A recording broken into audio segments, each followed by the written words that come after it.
ஏன்னா ஒருத்தர் சொல்றாரு, தம்பி நடிக்க போறதுக்கு வந்து படிப்பு தேவையில்லப்பா, நீ அப்படியே ஜாலியா போயிடலாம், நீ வந்து ஆக்டிங் கோர்ஸ் ஏதாவது படிச்சுக்கணும். நான் அப்படியே 3 மாசம் எங்க வீட்டில் ஏமாத்திட்டேன். எங்க அம்மா கண்டுபிடிச்சி வா காலேஜ் பார்க்க கூட்டு பண்ணா நான் காலேஜ் சேர்ந்தோன்னே, அப்போ ஃபாதர் வந்து லேலா காலேஜில் வந்து ஒரு ஃபாதர் இருக்காரு. அந்த ஃபாதர் உண்மையிலே அந்த ஃபாதர் வந்து ரொம்ப நல்ல மனுஷன். ஏன்னா அவர் வந்து எனக்கு செஞ்ச உதவி நான் மறக்கவே மாட்டேன்.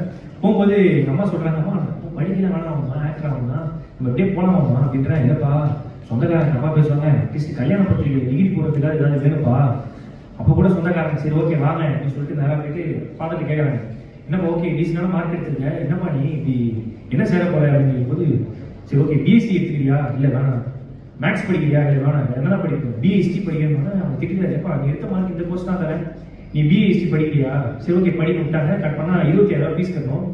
எங்க அம்மா கிட்ட வந்து அப்போ காசு 5,000 வச்சிருந்தாங்க. அப்போ வந்து ஒரு சொந்தக்காரங்க காசு வாங்கி அந்த காசை கட்டுறாங்க.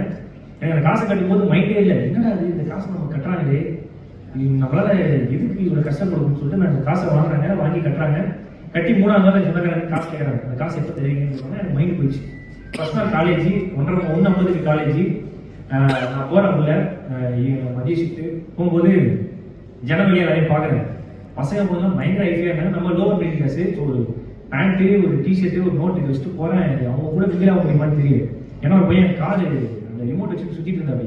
அப்படியே பார்த்தேன், சரி ஓகே ஒரு வாரம் விஜய் டிவியில் போய் ட்ரை பண்ணுவோம். இன்னைக்கு தான் விஜய் டிவி, சரி அப்படி கிடைக்கலாம், திரும்பி இங்கே வந்துடலாம் இன்னும் பார்க்கறதுல. சரி ஓகே, எனக்கு 1 வாரம் ஆச்சு, 10 நாள் ஆச்சு, 1 வருஷம் ஆச்சு. எங்கள் வீட்டில் படிக்கிறாமா முடிச்சிட்டேன். நீங்கள் இந்த செமஸ்டர் எக்ஸாம் எழுதிட்டு தெரியுமா எத்தனை பர்சன்டேஜ் போய் சொல்கிறேன். ஏன்னா என் நம்பர் தான் கொடுத்துருக்கேன் காலேஜில்.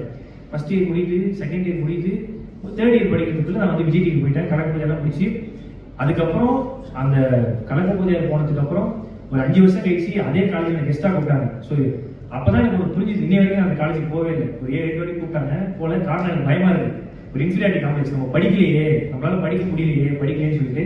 ஸோ எனக்கு அன்னைக்கு தான் நான் புரிஞ்சுது படிப்போட முக்கியத்துவம் என்ன, படிப்பு எந்த அளவுக்கு முக்கியம். ஏன்னா +2 வரைக்கும் பேசிக் நாலேஜாக நமக்கு தெரியும்.